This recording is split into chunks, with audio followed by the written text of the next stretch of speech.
ಸ್ನೇಹಿತರೆ ನಮಸ್ಕಾರ. ಇದು ಕೋಲಾರ ಡಿಜಿಟಲ್ ನ್ಯೂಸ್ ಕಡೆಯಿಂದ. ಮೈಸೂರು ಬೆಂಗಳೂರು ಹೆದ್ದಾರಿ ಮಂಡ್ಯ ಸರ್ ಎಂ ವಿಶ್ವೇಶ್ವರಯ್ಯ ಪ್ರತಿಮೆ ಮುಂಭಾಗದಲ್ಲಿ ಇವತ್ತು ಸರ್ಕಾರಿ ಶಾಲೆಯ ಉಳಿವಿಗಾಗಿ ಉಪವಾಸ ಸತ್ಯಾಗ್ರಹ. KRS ಪಕ್ಷ ಮತ್ತು ರೈತ ಸಂಘದ ಜಂಟಿ ಕಾರ್ಯದಲ್ಲಿ ಸರ್ಕಾರಿ ಶಾಲೆಯಲ್ಲಿ ಓದಿರ್ತಕ್ಕಂಥ ಹಳೆ ವಿದ್ಯಾರ್ಥಿಗಳು ಹಾಗೂ ಈಗ ಸರ್ಕಾರಿ ಶಾಲೆಯಲ್ಲಿ ಓದ್ತಾ ಇರ್ತಕ್ಕಂಥ ಪೋಷಕರು ಎಲ್ಲರೂ ಉಪವಾಸ ಸತ್ಯಾಗ್ರಹವನ್ನು ಹಮ್ಮಿಕೊಂಡಿದ್ದಾರೆ. ಸ್ವತಂತ್ರ ಪೂರ್ವದಿಂದನೂ ಈ ಸರ್ಕಾರಗಳು ನಿಮಗೆ ಮೊಟ್ಟೆ ಕೊಡ್ತೀನಿ, ನಿಮಗೆ ಬುಕ್ಸ್ ಕೊಡ್ತೀನಿ, ನಿಮಗೆ ಬ್ಯಾಗ್ ಕೊಡ್ತೀನಿ ಅಂತೇಳ್ಬಿಟ್ಟು ಅನ್ಕೊಂಬಂದ್ರೆ ಹೊರತು ಒಳ್ಳೆ ಎಜುಕೇಷನ್ ಕೊಡ್ತೀನಿ ಅಂತೇಳ್ಬಿಟ್ಟು ಯಾವತ್ತೂ ಜನಕ್ಕೆ ಹೇಳಲಿಲ್ಲ. ಉಪವಾಸ ಸತ್ಯಾಗ್ರಹಕ್ಕೆ ಬಂದಿರತಕ್ಕಂಥ ಎಲ್ಲರಿಗೂ ವಂದನೆಗಳು. ಕೊಟ್ಟಾಗಲೇ ಆಗಿದೆ. ಈಗ ಈ ಒಂದು ಕಾರ್ಯಕ್ರಮಕ್ಕೆ ನೆರವು ಸಂಘಟನೆಯವರು ಹಾಗೆ ವಂದೇ ಮಾತರಂ ಸೇವಾ ಯುವ ಘಟಕ, ಮಾತೃಭೂಮಿ ಉಚಿತ ವೃದ್ಧಾಶ್ರಮದವರು ಕೂಡ ಸಾಕಷ್ಟು ಕನ್ನಡ ಪರ ರೈತ ಪರ ಸಂಘಟನೆಗಳು ಬೆಂಬಲವನ್ನ ಕೊಡ್ಲಿಕ್ಕೆ ರಾಜ್ಯಾದ್ಯಂತ ಬಂದಿರುವಂತ ಕನ್ನಡಿಗರಿಗೆ ಮೊದಲನೇದಾಗಿ ಹೃದಯಪೂರ್ವಕ ಸ್ವಾಗತ ಮಂಡ್ಯಕ್ಕೆ. ಅದೇ ರೀತಿಯಲ್ಲಿ ಒಂದೆರಡು ಘೋಷಣೆಗಳನ್ನ ಕೂಗುವುದರ ಮೂಲಕ ಈ ಕಾರ್ಯಕ್ರಮಕ್ಕೆ ಮತ್ತಷ್ಟು ಚುರುಕನ್ನ ಕೊಡೋಣ. ನಾನು ಉಳಿಸಿ ಉಳಿಸಿ ಅಂತ ಹೇಳ್ತೀನಿ. ದಯಮಾಡಿ ಸರ್ಕಾರಿ ಶಾಲೆ ಉಳಿಸಿ ಅಂತ ಘೋಷಣೆಗಳನ್ನ ಕೂಗಬೇಕು. ಉಳಿಸಿ ಉಳಿಸಿ, ಉಳಿಸಿ ಉಳಿಸಿ, ಸರ್ಕಾರಿ ಶಾಲೆಗಳನ್ನು ಉಳಿಸದ ರಾಜ್ಯ ಸರ್ಕಾರಕ್ಕೆ ಹೇಳಿ, ಸರ್ಕಾರಿ ಶಾಲೆಗಳನ್ನು ಉಳಿಸದ ರಾಜ್ಯ ಸರ್ಕಾರಕ್ಕೆ ಹೇಳಿ.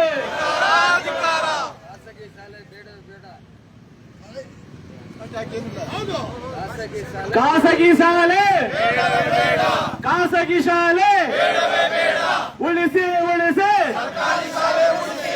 ಉಳಿಸಿ ಉಳಿಸಿ, ಸರ್ಕಾರಿ ಶಾಲೆ ನಮ್ಮದು ನಮ್ಮದು, ಸರ್ಕಾರಿ ಶಾಲೆ, ಸರ್ಕಾರಿ ಶಾಲೆ. ಬಂಧುಗಳೇ, ಈಗಾಗಲೇ ಇವತ್ತಿಂದ ಶುರುವಾಗಿರುವಂತ ಉಪವಾಸ ಸತ್ಯಾಗ್ರಹಕ್ಕೆ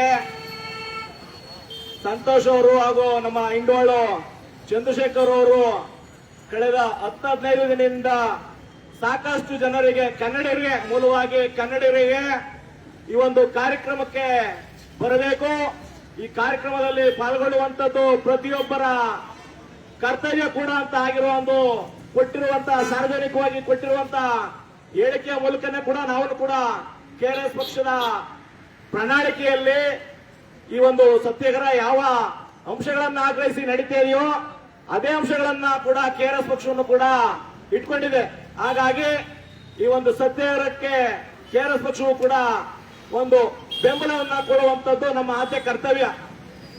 ಬಂದ್ರೆ ಇವತ್ತು ರಾಜ್ಯಾದ್ಯಂತ ಇರುವಂತ ಈಗಾಗಲೇ ಮತ್ತೊಮ್ಮೆ ಇವತ್ತು ನಡೀತಾ ಇರುವಂತ ಆಗ್ರಹಗಳ ಪ್ರಮುಖವಾಗಿ ಸಂತೋಷ್ ಅವರು ಮೊನ್ನೆ ಫೋನಲ್ಲಿ ಮಾತಾಡ್ತಾ ಇರ್ಬೇಕಾದ್ರೆ ಹೇಳ್ತಾ ಇದ್ರು, ಅರೋಡ್ ನಾವು ಇಟ್ಕೊಂಡಿರುವಂತದ್ದು ಎರಡು ತುಂಬಾ ಸರಳವಾಗಿದೆ.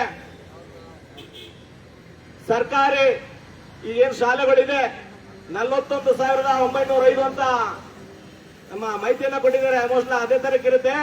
ಹಾಗಾಗಿ ಪ್ರತಿ ಒಂದು ಹಳ್ಳಿಗಳಲ್ಲಿ ಇರುವಂತಹ ಸರ್ಕಾರಿ ಶಾಲೆಗಳು ಕನಿಷ್ಠ LKG ಇಂದ 5ನೇ ತರಗತಿವರೆಗೆ ದ್ವಿಭಾಷಾ ಸೂತ್ರದಲ್ಲಿ ಅಂದ್ರೆ CBSE ಮಾದರಿಯಲ್ಲಿ ದ್ವಿಭಾಷಾ ಸೂತ್ರದಲ್ಲಿ ಅಂದ್ರೆ ಕನ್ನಡವನ್ನು ಒಳಗೊಂಡಂತೆ ದ್ವಿಭಾಷಾ ಸೂತ್ರ, ಕನ್ನಡವನ್ನು ಒಳಗೊಂಡಂತೆ ಇಂಗ್ಲಿಷ್ ಅನ್ನ ಒಂದು ಭಾಷೆಯಾಗಿ ಕಲಿಸಬೇಕು ಅನ್ನುವುದನ್ನ ಆಗ್ರಹವನ್ನ ಇಟ್ಕೊಂಡಿದ್ದಾರೆ.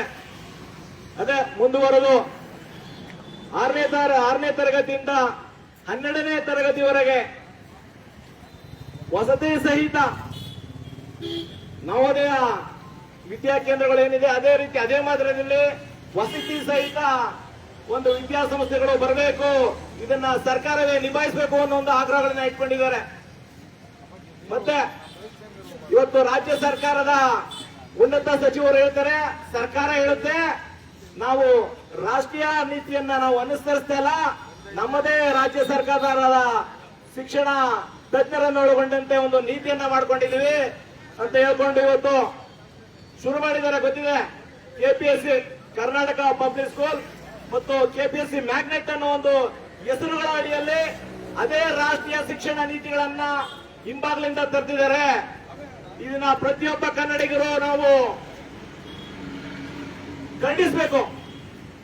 ಖಂಡಿಸಲಿಲ್ಲ ಅಂದ್ರೆ ಇವತ್ತು ನಾವು ಸರ್ಕಾರಿ ಶಾಲೆ ಒಂದೇ ಒಂದು ಸರ್ಕಾರಿ ಶಾಲೆಗಳನ್ನ ಕಳೆದುಕೊಂಡ್ರೆ ಮುಂದೊಂದು ದಿನ ಯಾವತ್ತೂ ಕೂಡ ಅವು ನಮ್ಮ ಕನ್ನಡಿಗರ ಪಾಲಾಗ ಬರುವುದಿಲ್ಲ ಅವು. ಏನಕ್ಕೆಂದ್ರೆ ಇವತ್ತು ಸರ್ಕಾರಿ ಶಾಲೆಗಳಾಗಿರುವಂತದ್ದು ಒಂಥರ ದೇವಸ್ಥಾನ ಮಾಡಬೇಕಾದ್ರೆ ಒಂದು ಸ್ವಯಂ ಪ್ರೇರಿತವಾಗಿ ಜನಗಳು ಮುಂದಕ್ಕೆ ಬಂದು ಆ ಜಾಗಗಳನ್ನ ಕೊಟ್ಟು ಇವತ್ತು ವಿದ್ಯಾಸಂಸ್ಥೆಗಳು ಆಗಿರುವಂತದ್ದು. ಬಹುತೇಕ ಒಂದು ನಗರ ಪ್ರದೇಶಗಳಲ್ಲಿ ಅಥವಾ ಪಟ್ಟಣ ಪ್ರದೇಶಗಳಲ್ಲಿ ಕೂಡ ಇವತ್ತು ಕೆಲವೊಂದು ಖಾಸಗಿ ಸಂಸ್ಥೆಗಳೇನಿದೆ ಅವು ಮೂಲದಲ್ಲಿ ಸರ್ಕಾರದ ಅನುದಾನವನ್ನ ತೆಗೆದುಕೊಂಡು ಬಂದಂತವು, ಸರ್ಕಾರದ ಕನ್ನಡ ಶಾಲೆಗಳನ್ನ ನಡೆಸಿ ಅಂತ ಬಂದಂತವ್ರು ಇವತ್ತು ಸರ್ಕಾರ ಕನ್ನಡವನ್ನ ಕಡೆಗಣಿಸಿ ಇವತ್ತು ಇಂಗ್ಲಿಷ್ ಮಾಧ್ಯಮಕ್ಕೆ ಒತ್ತು ಕೊಟ್ಟಿರುವಂತದ್ದು ಕಾಣ್ತಾ ಇದೆ. ಹಾಗಾಗಿ ಯಾವೆಲ್ಲ ಸಿಎಸ್ ಸೈಟ್ ಸರ್ಕಾರದ ಮೂಲಕ ಹಂಚಿಕೆ ಆಗಿದೆಯೋ ಆ ಸೈಟ್ಗಳಲ್ಲಿ ಕನ್ನಡ ಮಾಧ್ಯಮ ಶಾಲೆಗಳನ್ನ ನಾವು ನಡ್ಸ್ಕೊಂಡು ಹೋಗ್ತೀವಿ ಅಂತ ಮೂಲದಲ್ಲಿ ಬಂದಿರುವಂತವ್ರು. ಕೆಲವೊಂದು ಶಾಲೆಗಳು ಗಮನ ಬಂದಿದೆ, ಅವರು ಸರ್ಕಾರವನ್ನ ಯಾರು ಕನ್ನಡಕ್ಕೆ ಯಾರು ನಮ್ಗೆ ದಾಖಲಾತಿ ಬರ್ತಾ ಇಲ್ಲ, ಹಾಗಾಗಿ ನಾವು ಕನ್ನಡ ಮಾಧ್ಯಮಗಳನ್ನ ನಿಲ್ಲಿಸಿದೀವಿ ಅಂತ ಹೇಳಿ ಇವತ್ತು ಇಂಗ್ಲಿಷ್ ಮಾಧ್ಯಮಕ್ಕೆ ಹೋಗಿದ್ದಾರೆ. ಹಾಗಾಗಿ ಯಾವುದೇ ಜಿಲ್ಲೆಯ ತಾಲೂಕಿನ ಡಿಒಗಳು ಏನ್ ಮಾಡ್ತಾ ಇದ್ದೀರಾ, ದಯಮಾಡಿ ಇವೆಲ್ಲವನ್ನ ಗಮನಿಸ್ಬೇಕು. ನೀವು ಯಾರ್ಯಾರು ಸರ್ಕಾರದ ಅನುದಾನವನ್ನು ಪಡೆದುಕೊಂಡು ಸರ್ಕಾರಿ ಜಾಗದಲ್ಲಿ ಶಾಲೆಯನ್ನ ಮಾಡಿಕೊಂಡು ಇವತ್ತು ನೀವು ಮೂಲಭೂತ ಹಕ್ಕುಗಳನ್ನೇ ನೀವು ಸಂರಕ್ಷಣೆ ಮಾಡದೇನೆ ಇವತ್ತು ಇಂಗ್ಲಿಷ್ ಮೀಡಿಯಂಗೆ ಒತ್ತು ಕೊಟ್ಟಿದ್ದೀರಾ. ಇದೆಲ್ಲ ನಿಲ್ಲಬೇಕು. ಮತ್ತೆ ಇದೇ ಸಂದರ್ಭದಲ್ಲಿ ಮ್ಯಾಗ್ನೆಟ್ ಅಂತ ಇದು ಅಯಸ್ಕಾಂತ ಇದು ಸುತ್ತಮುತ್ತ ಇರೋ ಎಲ್ಲ ಬಾಚಿ ಒಂಥರ JCB ತೆಗೆದು ಎಲ್ಲ ಹಾಕೊಂಡು ಅಂತರಾಳದಲ್ಲಿ ಹಾಕೊಂಡು ಬಿಸಾಕತ್ತಲ್ಲ ಹಂಗ ಆಗ್ತಾ ಇದೆ. ಹಾಗಾಗಿ ಇವ್ರು ಹೇಳ್ತಾ ಇರುವಂತಹ ಮ್ಯಾಗ್ನೆಟ್ ಶಾಲೆಗಳು ಇವತ್ತು 6,000 ಗ್ರಾಮ ಪಂಚಾಯತಿಗಳು ರಾಜ್ಯದಲ್ಲಿ ಇರುವಂತಹ ಪ್ರತಿಯೊಂದು ಹಂತದಲ್ಲಿ ನಾವು ಮಾಡ್ತೀವಿ ಅಂತ ಹೇಳ್ತಾ ಇದಾರೆ. ದಯಮಾಡಿ ಅದನ್ನ ಮಾಡೋದನ್ನ ನಿಮ್ ಬಿಟ್ಟು ಈಗ ಹೇಳ್ತಾ ಇದ್ರೆ ಮೊನ್ನೆ ಸಂತೋಷ್ ಹೇಳ್ತಾ ಇದ್ರು, ಮೊನ್ನೆ ಒಂದು ಯಾವ್ದೋ ವಿಡಿಯೋದಲ್ಲಿ ಹೇಳ್ತಾ ಇದ್ರು, ಇವ್ರು ಮಾಡ್ತಾ ಇರುವಂತದ್ದು ಅವರು ಬಳಸಿರುವಂತ ಪದಗಳು ಕೂಡ ನಾವು ಇದುವರೆಗೂ ನಾವು ಕೇಳಿಲ್ಲ. ಆತರ ಕ್ಲಿಷ್ಟಕರವಾದ ಒಂದು ಕಷ್ಟವಾದ ಪದಗಳನ್ನ ಆ ಒಂದು ಆದೇಶದಲ್ಲಿ ಕೊಟ್ಟಿದ್ದಾರೆ. ಅಕ್ಟೋಬರ್ 15ನೇ ತಾರೀಕು ಕೊಟ್ಟಿರುವಂತಹ ಆದೇಶದಲ್ಲಿ ಜನಸಾಮಾನ್ಯರಿಗೆ ಆ ವಿಚಾರಗಳು ಅರ್ಥ ಆಗಬಾರ್ದು. ಇವನ್ ಸರ್ಕಾರಿ ಶಿಕ್ಷಣ ಸಂಸ್ಥೆಯಲ್ಲಿ ಕೆಲಸ ಮಾಡಿದ್ರು ಕೂಡ ನಮ್ಗಿನ್ನೂ ಗೊಂದಲ ಇದೆಯಲ್ಲ ಸರ್, ಅದ್ರ ಬಗ್ಗೆ ಇನ್ನು ನಾವು ಮಾಹಿತಿ ತಗೋಬೇಕು ಅಂತ ಹೇಳ್ತಾರೆ. ಹಾಗಾಗಿ ಇವು ಎಲ್ಲವನ್ನ ಮಾನ್ಯ ಸಚಿವರು ಕುಮಾರ್ ಬಂಗಾರಪ್ಪ ಅಂತೀನಿ, ಮಧು ಬಂಗಾರಪ್ಪ ಅವರು ಬಿಡಬೇಕು. ಇವತ್ತು ಕನ್ನಡ ಪರವಾಗಿರುವಂತ ಮುಖ್ಯಮಂತ್ರಿ ಅವರು ಏನ್ ಮಾಡ್ತಾ ಇದಾರೆ ಗಮನಿಸ್ತಿಲ್ಲ ಯಾವ್ದನ್ನ ಇದನ್ನ. ಮೊನ್ನೆ ಯಾವ್ದೋ ಸದನದಲ್ಲಿ ಹೇಳ್ತಾ ಇದ್ರು, ನನ್ನ ಪ್ರತಿಯೊಂದು ಕಣದಲ್ಲೂ ಕನ್ನಡ ಇದೆ ಅಂತ ಹೇಳ್ತಾ ಇದ್ರು. ಸಂತೋಷ್ ಅವರು ಕೇಳ್ತಾ ಇದ್ರು, ಯಾವ್ದಪ್ಪ ರಕ್ತ ಕಣದಲ್ಲಿ ಇದೆಯೋ ಇಲ್ಲ ಬಿಳಿ ರಕ್ತ ಕಣದಲ್ಲಿ ಇದೆಯಪ್ಪ ನಿನ್ನ ಕನ್ನಡತನ ಅಂತ ಕೇಳ್ತಾ ಇದ್ರು. ಕನ್ನಡತನ ಇವತ್ತು ನಿಜವಾಗ್ಲೂ ಇದ್ದಿದ್ದೇ ಅದನ್ನ ನೀವು ಇರುವಂತಹ ಶಾಲೆಗಳನ್ನ ನೀವು ಸುಸಜ್ಜಿತವಾಗಿ ಬೇಕಾಗಿರುವಂತಹ ಮೂಲಭೂತಗಳ ಸೌಕರ್ಯಗಳನ್ನ ಕಲ್ಪಿಸಬೇಕಾಯ್ತು. ಇದ್ಯಾವುದನ್ನು ಮಾಡಿದ್ರೆ ನೀವು ಇವತ್ತು ಯಾರೋ ಸರ್ಕಾರ ಮನವಿ ಮಾಡಿದ್ರೆ ಇವತ್ತು ಏಷ್ಯನ್ ಡೆವಲಪ್ಮೆಂಟ್ ಬ್ಯಾಂಕ್ ಇಂದ ADB ಬ್ಯಾಂಕ್ ಇಂದ ನಮ್ಗೆ ಅನುದಾನ ಸಿಗುತ್ತೆ, 2,000 ಕೋಟಿ ಹೆಚ್ಚು ಅನುದಾನ ಸಿಗುತ್ತೆ ಅಂತ ಹೇಳಿ ಇವತ್ತು ಲೂಟಿಯನ್ನು ಹೊಡೆದಕ್ಕೆ ನಿಂತಿರುವಂತದ್ದು ಪ್ರತಿಯೊಬ್ಬ ಕನ್ನಡಿಗರು ಖಂಡಿಸಬೇಕು. ಉಳಿಸಿ ಉಳಿಸಿ ಸರ್ಕಾರಿ ಶಾಲೆ ಉಳಿಸಿ, ಉಳಿಸಿ ಉಳಿಸಿ ಸರ್ಕಾರಿ ಶಾಲೆ ಉಳಿಸಿ.